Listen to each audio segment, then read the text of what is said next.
What is up, everybody? Welcome to another episode of the Guardians of the Future podcast. I'm your host, Justin Latta. Thanks for tuning in again. Strong numbers last week. Very happy to see everybody back listening to the show once again. If you haven't told a friend or if you haven't listened before, we talk about the Guardians minor league system here, up and down. Pretty much all focus on that. And we take questions, we'll have guests, all kinds of good stuff. Last week we had Jason Prill, the broadcaster of the Lynchburg Hillcats. We had a good discussion on all the things happening with the Hillcats. We'll kind of touch on some things on them again this week. But so thanks to Jason for listening. If you haven't had a chance to listen to that, go back and do it. It's pretty good. Jason's also an interesting story because he's a local guy. Grew up in Cleveland and has been the Hillcats broadcaster for 2 years. Had a lot of really cool things to talk about in terms of the Hillcats, Nate Furman, some other guys we weren't maybe familiar with, some other things we weren't familiar with in the past. So if you missed last week's episode, definitely want to go back and check that out if you want to know what's going on in Lynchburg. Because, hey, that is the team that's hardest to get the eyes on in the system, at least for me. There's limited availability or quality broadcast streams in MILB TV in Lynchburg. And obviously they're out of state, so it's much harder to get down there. So really good to have Jason's eyes and ears on the podcast. We'll have him back on. Was supposed to catch up with my buddy Matt from the Clippers tonight. We weren't able to connect, so we are still going to touch on the Clippers, of course, because it's one part of the system we haven't been yet. But, boy, I guess everyone wants to talk about the Logan Allen debut. I think we should get to that first before we talk about the Columbus Clippers so far. So what a debut for Logan Allen. I think the thing I was most impressed with is the fact that he looked like the guy who was good in the minors. I mean, he threw his fastball for strikes everywhere. He was in on left-handers. He was away he was away up and in on right-handers, away from left-handers. Did a great job spotting his fastball. You could tell that the 93 miles an hour he was coming in with, the average 92 in the fastball. So 90 to 93, just missed scraping 94. But you could tell that fastball was playing, up above the velocity. So that's really good. You got 7 called strikes, 9 swinging. So really impressed to see 16 combined swinging strikes and called strikes on the fastball for him. You could tell that the fastball was they were having a very hard time squaring it up and knowing when it was coming. So that's really good to see from him, especially knowing it's 90 to 93.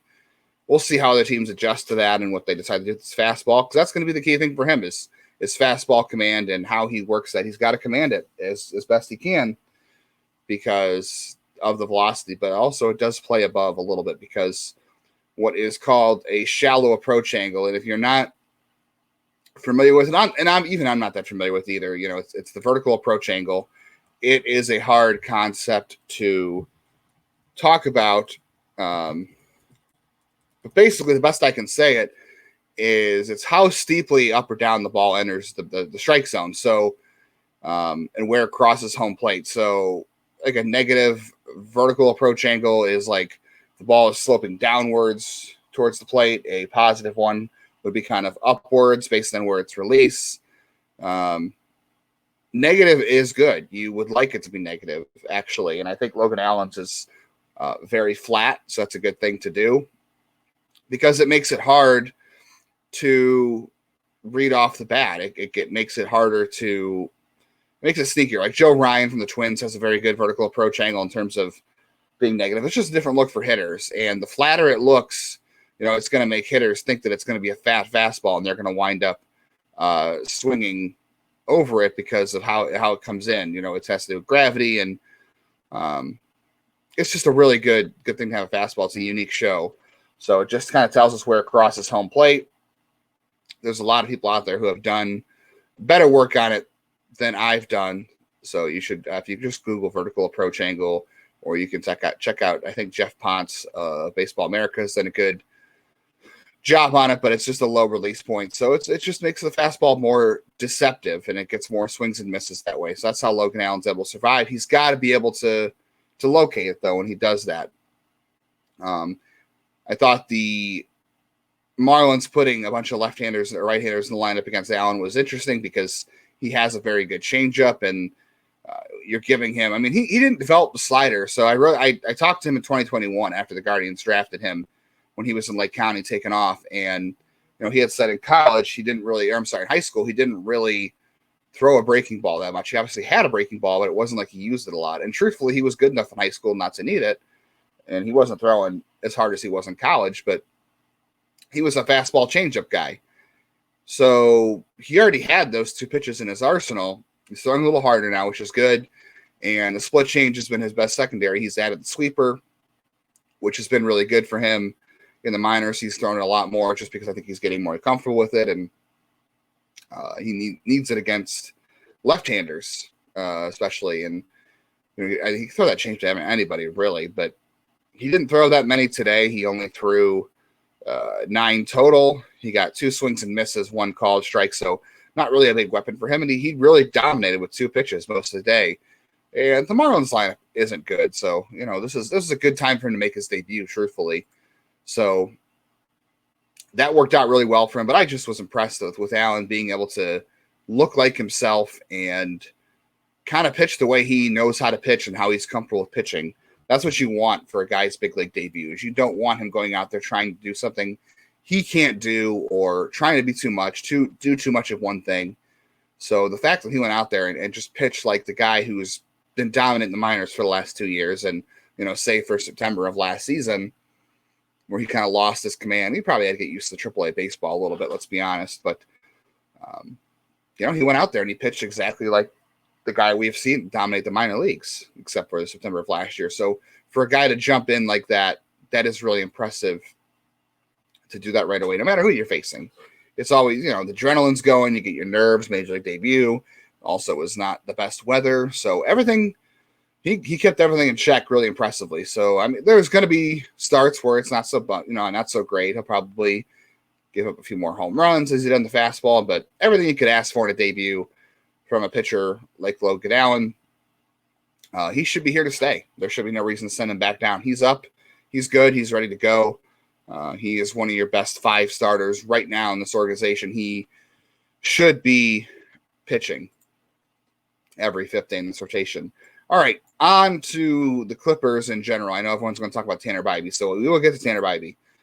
First of all, for the Clippers this past week, not their best week. They were able to find a win on Sunday, 10-3 over the Toledo Mud Hens. But, man, this team beat the crap out of Worcester. I think someone corrected me. Michael in the comments on YouTube corrected me. He said it sounds like Worcester, so it's Worcester. That's why they're called the Woo Sox. So Worcester. Last week, the Clippers scored 10, 10, 16, 8, 5, and 10. So you're talking over 46, 50, over 50 runs last week in a 6-game span. Boy, I wish the Guardians could do that. The offense against Toledo this week, though, a lot of different circumstances piled up for them. They lost 9-4 to Toledo, 5-3, 8-3. 4-0 and 7-3, and they won on Sunday 10-3. The offense really dried up though, but it was a weird week for Columbus. They had a lot of guys going up and down. Rocchio was up for a day or was pulled a day early, so really it was 2 days. Tyler Freeman had been gone. A couple of guys haven't been hitting, had some injuries. The pitching obviously has been all out of whack in AAA, which is unfortunate, but that is what it is with everything going on. The Guardians, need the pitching up there, and that's going to take with the Clippers. So tough week for the Clippers on their first their second homestand of the year. Hopefully they can come back home in May and do a little bit better. Tanner Bibee. Okay, so Tanner had, I guess, what you would call his worst start of his career last week. I don't know if I'd call it his worst. It wasn't a bad start. I think we're talking about worst in terms of how good Tanner Bibee has been, not just in general struggle of a start for somebody. 4 1/3 innings, 5 walks, 4 strikeouts. I went back and looked at a little video, and there were probably like 2 of those walks I would say he probably should have gotten back. So it should have been maybe 3 walks at the worst. A couple of strike calls that he didn't get that he probably should have. Struck out 4, only gave up 3 hits. So he has 8. He's only allowed 8 hits in 15 1/3 innings. Look, if you're walking guys, that's obviously not ideal. Tanner Bibee doesn't do that a lot. But if guys aren't hitting you, at least that's a good show of, guys aren't putting the ball in play against you at a quality rate. He did have a start in 2022 where he went 3 innings. He did have a couple starts where he went 4 and a third. That was by far his most walks of his career. He only walked 2 batters at most in his career up until that start. So he had never walked 3 or 4 batters before.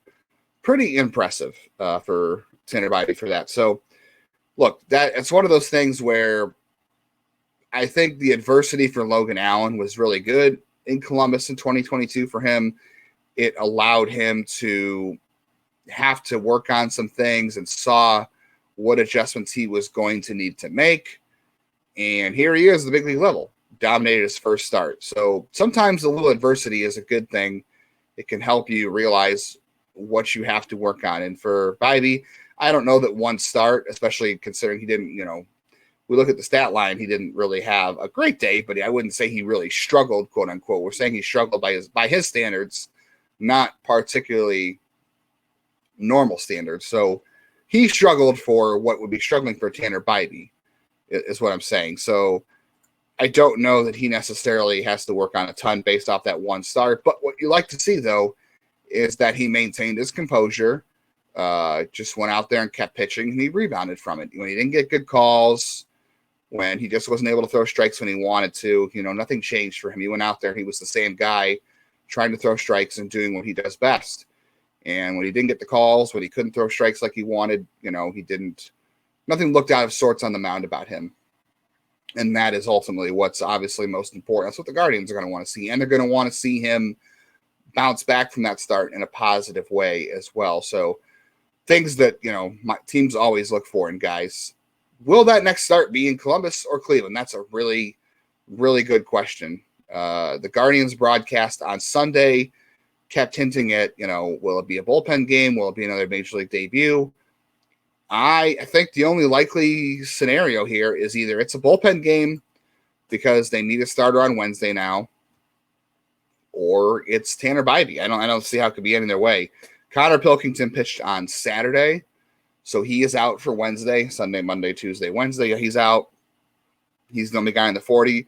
I know some people might try to say Joey Cantillo. If you listen to last week, Joey Cantillo, I think, is not an option this year, at least not this early. He's not an option. He could be an option late in the year, depending on how things go. Just because he's on the 40, I don't think he's an option. We are going to talk about the Bryan Lavastida DFA, obviously, at some point today, too, on the podcast. So, stick around to the end for that. But I think all signs point to a bullpen game. They didn't have to use Curry behind Allen, which is good. Curry has not pitched in a while, so there is that. I think by Wednesday, Gaddis will not have been in the minors long enough yet, so you can't recall Gaddis for Wednesday, and nor should they, because I don't think that's a good idea right now. He pitched better out of the bullpen. He did throw harder. Curry's last outing came April 18th, so by Wednesday, if he hasn't pitched Monday and Tuesday, I would guess that it's been 8 days by then. I don't know. It might be Curry on Wednesday. I think the hope is they don't need him Monday or Tuesday. You have Battenfield, you have Cal. Cal's had some struggles this year. Battenfield's still a rookie. They're not facing a good team. I don't know. If Curry doesn't, like I said, Curry will have gone 8 days between starts if he does not pitch the Monday or Tuesday games. If he does, there's no question has to be Bibee because he'll have been used. So, or it just could be a bullpen game. They could bring Curry back on a couple days and he can give you 2 innings out of the bullpen or something. That's going to be a really good question of what they do. I right now I'm leaning at 70-30 towards Curry just based on how the schedule's panned out so far. I think they'd like to avoid that. But again, they might decide now is the time to just get this done. Then, Allen pitched really well. Now might be the time to just go out and make that move and get Bibee up. So we'll see. If it's not this week, who knows? I think Curry might be the leader in the clubhouse still, just based on the schedule. But things could change Monday or Tuesday. Obviously, can't commit to him if he has to pitch Monday or Tuesday. Hopefully, he doesn't, because that would mean the Guardians are probably not doing well if he has to come in early in a game. Yeah. Okay, so Brayan Rocchio was up for a couple of days early in the week. We did get a question from our buddy Nunzio Izzo, longtime fan and listener. He really wanted us to talk about the conundrum between Freeman, Rocchio, and Arias. So Arias is the better defender at multiple positions. Arias can literally play first, second, third, and short. He has the best arm on the infield out of all three of those guys. Freeman is a second baseman, a shortstop, and he can moonlight at third. I don't know if he's necessarily the guy you want playing there that often. He did play there a little bit over the weekend because of Jose getting a shot at DH to get his legs off the field a little bit during the doubleheader. Rocchio has been mostly second short. He's played a little bit of third, but he's really primarily a second baseman or a shortstop. This year, at least right now, I still think Arias is the better fit. They need that right-handed hitter who can play first base, and they don't have the traditional platoon player. I talked about this so many times here in Locked On Guardians as well, that they don't have that right-handed bat that can play first base, or platoon with Josh Naylor. So Arias is kind of it right now, and I think that's the better fit. The problem with that is Arias, I said this multiple times as well, I think Arias is a bat that needs to play more often because he doesn't have the natural feel for contact the way Tyler Freeman does, and probably not the way Brayan Rocchio does either. He has power. There's more swing and miss. There's more aggression in his approach. He's more likely to chase, and he needs reps in order to sort those things out. Freeman, I think, could sleep for 24 hours or 4 to 8 hours, not play baseball for a week, could get up and make contact with anything. That's just his natural ability, and that's a better fit off the bench. I've said this multiple times. So, to me, if they're going to go the route of a utility player who plays once a week, it's Freeman. Freeman makes more sense. He has more skills to fit that role. Arias needs to play more, although I think he has higher upside, and that's why he has to play more. I think Freeman probably lacks that upside, but I could be wrong. It's just like I don't think I give Tyler Freeman a better chance to reach his floor than I do Gabriel Arias to reach his ceiling, because Gabriel Arias' floor is below Tyler Freeman's floor, but it's higher than Tyler Freeman's ceiling, if you can follow me there. I just don't think that Freeman is gonna or Arias is never gonna reach that ceiling, but Freeman is going to reach his floor. So that makes him a better fit for this role. But he can't play first base, and that's kind of the issue right now. They kind of need that first baseman to be there. So it's a tough spot. And I think, to me, I like Angel Martinez, but I do think Rocchio is a good player. I do think Rocchio is kind of the heir apparent at shortstop or second base, depending on how they want to play things with Jimenez long term. Doesn't matter. Those two are very interchangeable. Rocchio's bat has just continued to improve with more reps. He is striking out less every year as he moves up. He is showing a little more patience and ability to walk. He's hitting for more power every year. Not great power. We're still talking about fringe average power, like a 15 homer a year guy, maybe a 12 homer a year guy, splitting hairs there. I still think Rocchio makes the most sense for his overall skill set. I do like Freeman. I do like Martinez's approach a little bit better, but they're different roles. Arias, to me, is a guy who should be starting on a team. Like if they didn't have Ahmed Rosario right now, I would start Gabriel Arias every day over Tyler Freeman. I would. If that didn't work out, if Arias by, let's say, June was just not hitting, I would send it back down and I would make a different call. I just think Freeman's future role is probably an average second baseman or a good utility player. I think it's more likely he gets the most of his abilities in that role than I do Arias as a starter, but you got to find out because Arias has the talent. So that's a very, very tough question. I had some questions about Jhonkensy Noel. This is, again, I wish we could have talked about to Matt about this, but Jhonkensy Noel, I've seen some talk about him on Twitter as well. Not a great year for him so far. Again, only 21. He'll be 22 this year. 169 average, 253 on base, 338 slugging right now, a 30% strikeout rate. It's bad right now. He did have 5 walks this week, which is good for him. He needs that. He's going to be a 3 true outcome kind of guy. I know people said, oh, he doesn't strike out as much for a power hitter. He does. He does. I have serious questions about his ability to pick up spin, and I don't think he's going to hit major league breaking stuff. And if he sits fastball, I think teams will just give him breaking stuff. And if he starts looking for the breaking stuff, he'll start being late on fastballs. The approach just isn't there for me right now. I know he got better as he got to Akron last year a little bit. Things kind of stabilized, and there's still time. Again, he only has 24 games at AAA, and he's 21. He'll be 22 in July. So there's still time. He still has 2 options left. He'll have 1 option left after this year. So next year is his last option year. I don't know. I just don't see it for that kind of skill set. I will say, watching some games on MLB TV, he's gotten better in right field. The arm's okay. He looks a little more confident in right field. I don't know that I would say he's any good in right field. And Nasser Gonzalez, I still don't think is a good defensive right fielder either. But Noel looks more confident and comfortable out there. He can probably hang out there and not be terrible. It's certainly better than the third base experiment. So to me, Noel is a right fielder, first base DH.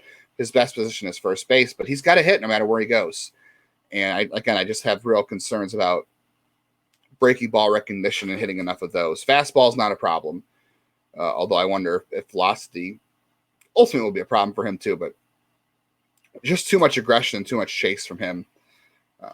I don't see it. That's why I've dropped him a lot in my rankings, and I don't see him being a middle of the order power hitter. I think we're talking, Mark Reynolds at best, maybe Chris Carter, and that would be a good outcome. I think the more likely outcomes are much worse than that. We're talking about a guy who might not even make the majors. I mean, Nelly Rodriguez comes to mind if you have been a fan of the system for quite a while. I have concerns, to say the least. Another guy who has played some first base, David Fry. Mostly been a third baseman in AAA. I'm still really not sure what they're going to do with him. He has not played catcher at all. He has been the third base, first base. He has played a game at second base because of all the wacky stuff that happened this week.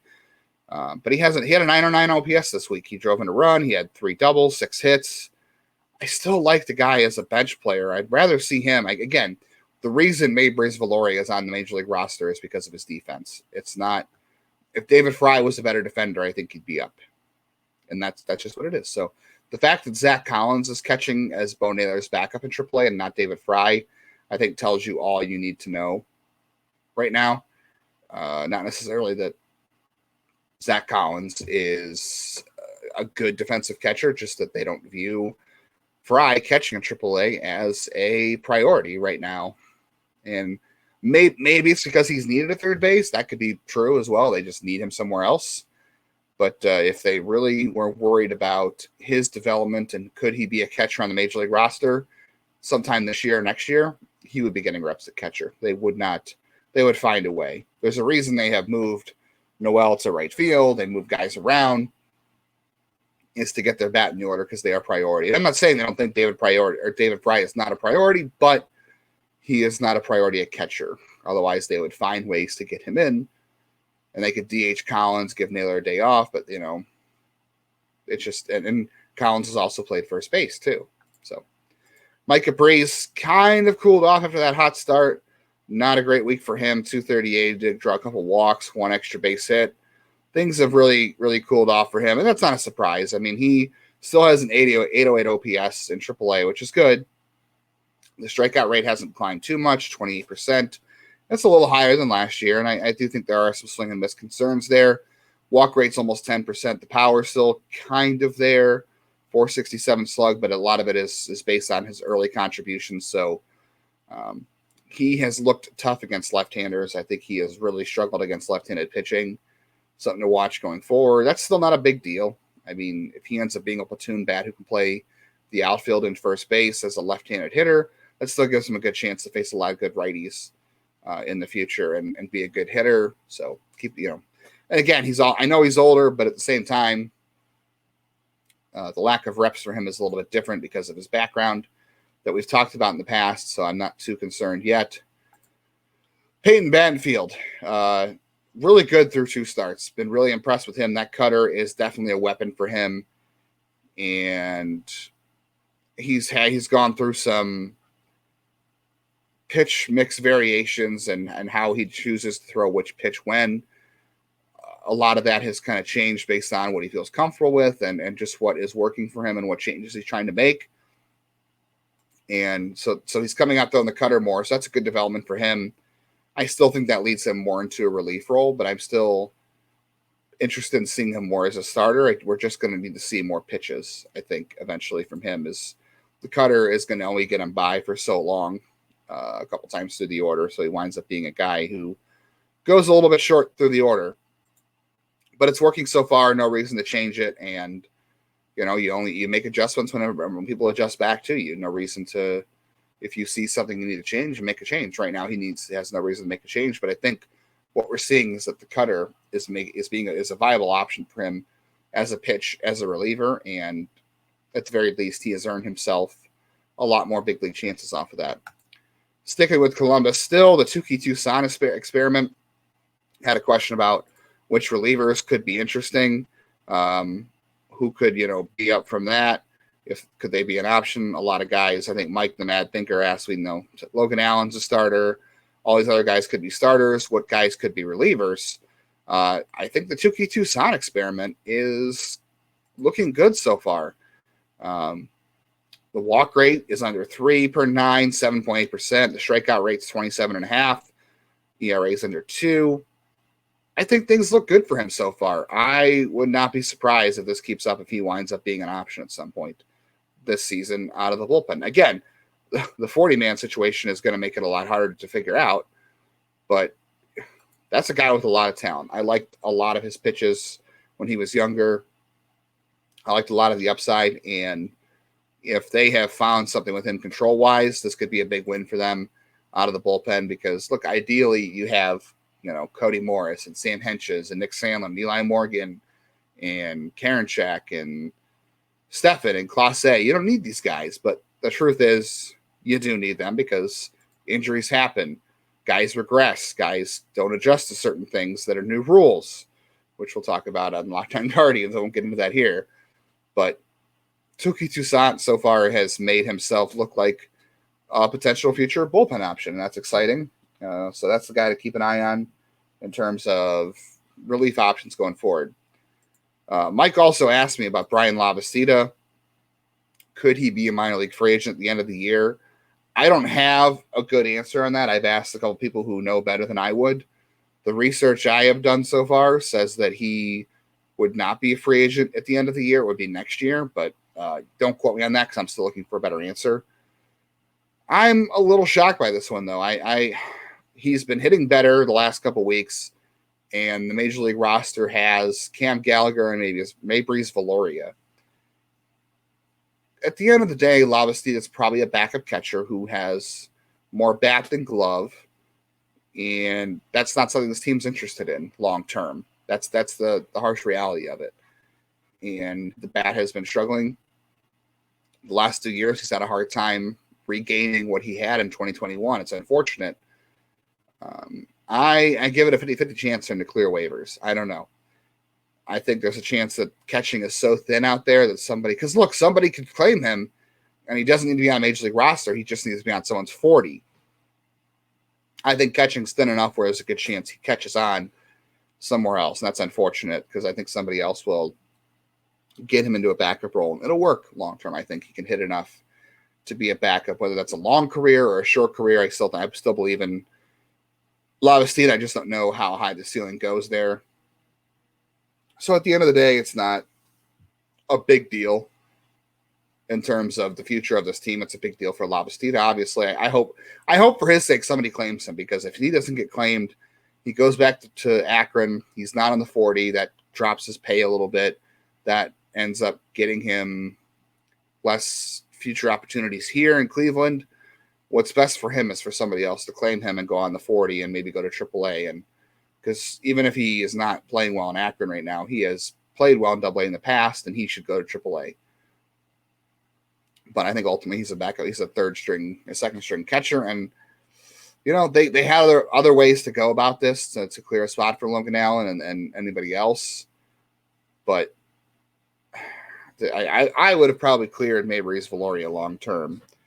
But if you believe Bo Naylor's your guy going forward, maybe they like Valoria defensively. That's enough to be a backup, and they don't care about his bat. That's fine, because I think the defense matters when you're a backup catcher. It should matter, and that might not be Lavastida. He could also have some versatility as somebody in the future too. I mean, he doesn't have to just catch. He has to play other positions, and he's athletic enough to do so. So maybe Bryan Lavastida has a similar career track to David Fry, as we were talking about him. That should be interesting. All right, hot in Akron. Things were good this past week for the Rubber Ducks. They won their series with Harrisburg. Some good offensive performances. Obviously, everyone's going to talk about is the Daniel Espino news. There was a quote out there from Rubber Ducks manager Ruglis Odor that said that, we're hoping to have him back by June or July. And that was like earlier last week. It was late last week. It was like Thursday. And now he is shut down for the time being. He's going to see a doctor. They're going to see what's going on there. Again, I'm trying to work out an interview with Rob Cerfolio, the Guardians Director of Player Development. And we'll see what's going on there. But that, I think going forward, when you see quotes from managers at different levels talking about a guy that isn't even there, that is rehabbing, if he was actively with the team pitching or working out, doing whatever, that's fine. But if a guy is out in Arizona and he's not with the team, I just take, and nothing against Odor. Odor's always been great talking to the media, and he's a good dude. But I think when you're talking about players who aren't even with the team that are out in Arizona, unless they are like coming back, they are told, hey, this guy's coming this week. You have to take a lot of that with a grain of salt because they don't know. They're either going to tell you things are great or they just don't know. The team hasn't told them. So take that with a lot of grain of salt. Unfortunately, that quote was out there, but now he is shut down for the time being. I hopefully he avoids surgery. We're going on about a year here where he hasn't pitched competitively. And first it was the knee, now it's the shoulder, and now it's the shoulder long term.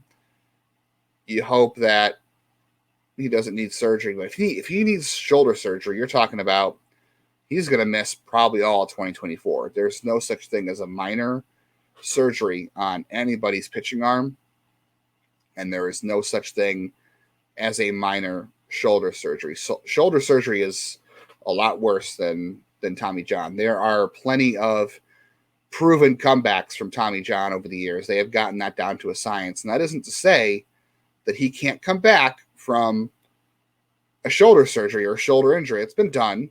Julio Urias of the Dodgers is a good example of that. But the track record of Tommy John surgery, because it's more frequent, so it could be some bias there. But we have good evidence that guys come back and they pitch well. The shoulder thing, there's a lot more up in the air. So it's unfortunate for Espino, a guy we hear who takes care of his body, who stretches. Unfortunately, the shoulder muscle is made up of a lot of different moving parts, and you need that.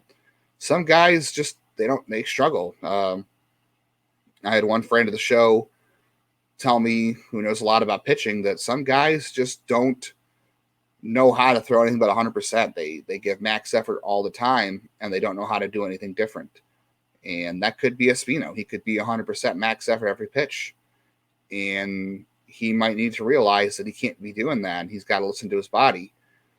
I don't know what that means for the future of his arm, but, a shoulder surgery probably wipes out the rest of this year. Definitely wipes out the rest of this year.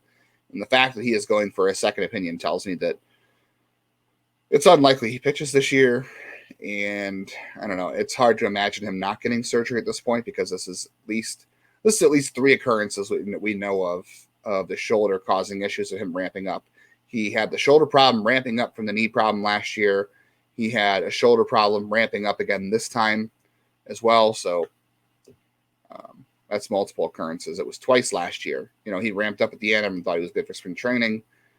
And, if he misses all of next year, and the thing is, Cleveland's got to put him on the 40-man roster. He is Rule 5 eligible at the end of this year. There is a negative % chance that he is left off of the 40-man roster. So anybody asks, hey, could they try to sneak him through? No. Because the last thing you want to do is have this kid have surgery and not roster him, and he gets back healthy, and another team can IL him forever, and then he gets back and he's healthy and you lose him. No. There is a negative % chance this team doesn't protect him from the Rule 5 this offseason. And if he has surgery, unfortunately, he becomes kind of a dark spot on the roster where you're playing with a 39-man roster because he can't help you if he's hurt. They could put him on the 60-day IL, but that also starts his clock in the majors. And they've done that before with Carlos Vargas, Cody Morris. They don't like to do it. They've had to do it. And I don't know what they'll do with this. Hopefully he doesn't need surgery. Hopefully there's some other alternative here. But,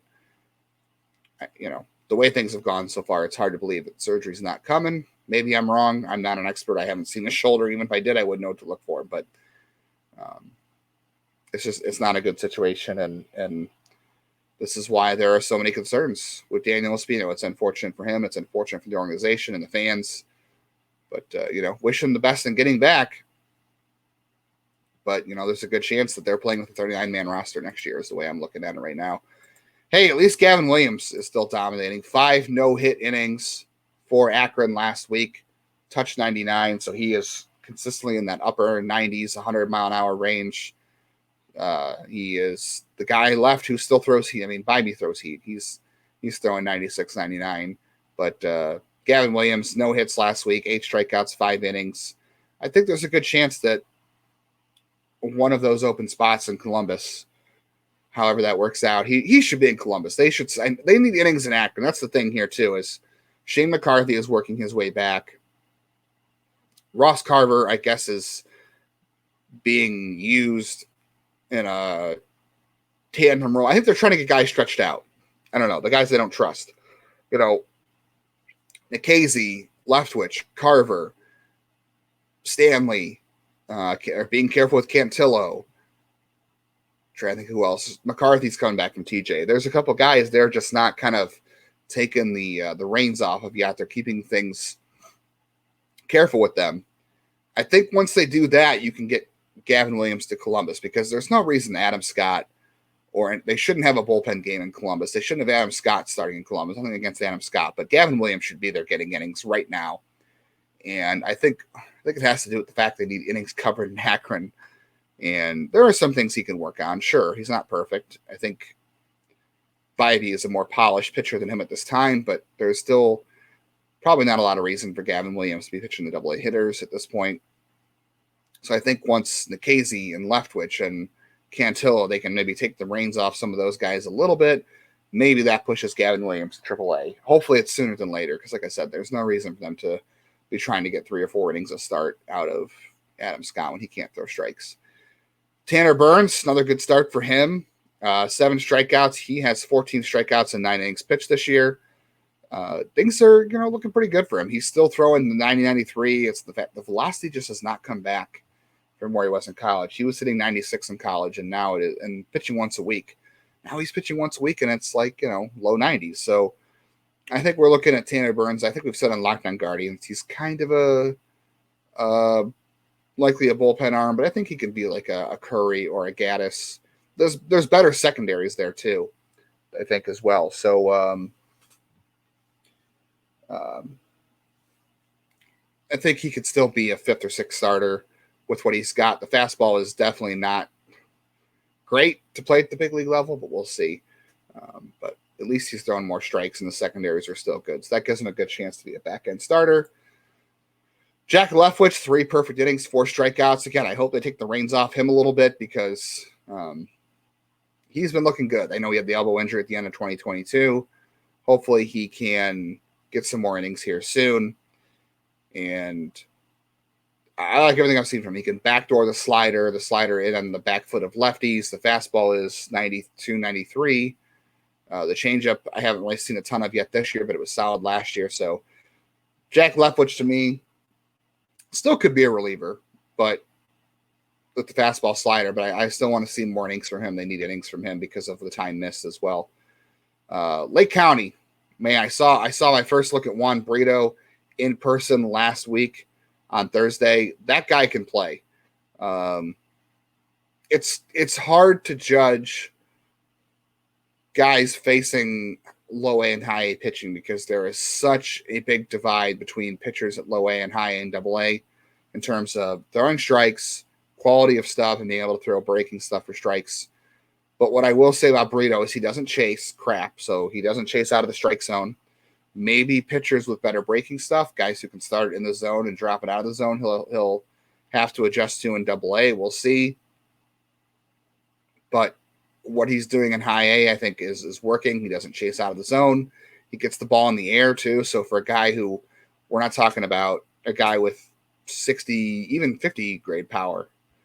We're talking about a guy with 40 to 45 grade power. Gets the ball in the air. Quick hands, very quick to the ball, not a lot of movement in that swing. And he can loft the ball. So whatever power he has, he's going to get to. I could see Juan Brito being a 20 home run guy. I could see him being a 20-20 guy, really. That's obviously the high end of the ceiling here.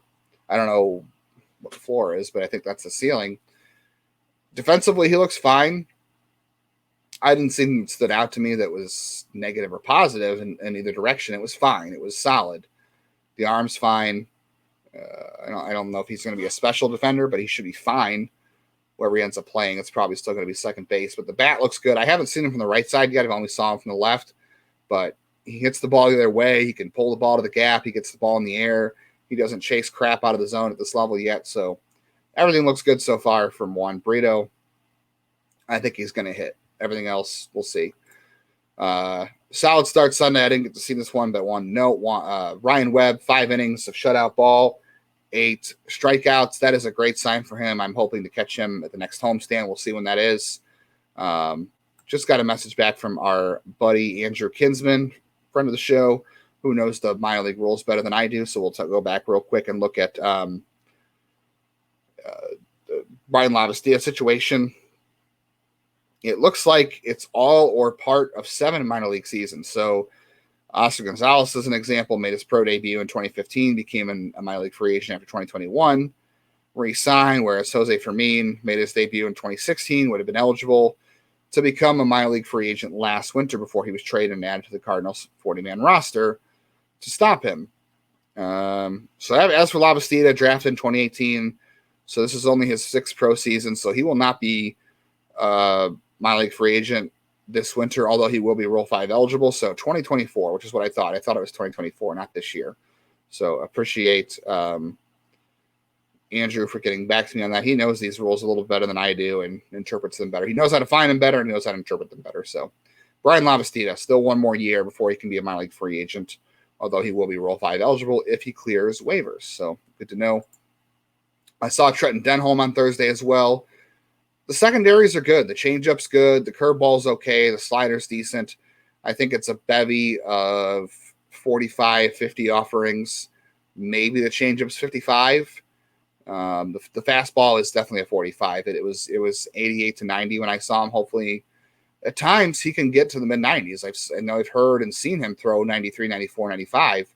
He needs that back. The fastball is very fringy, even at his release point right now.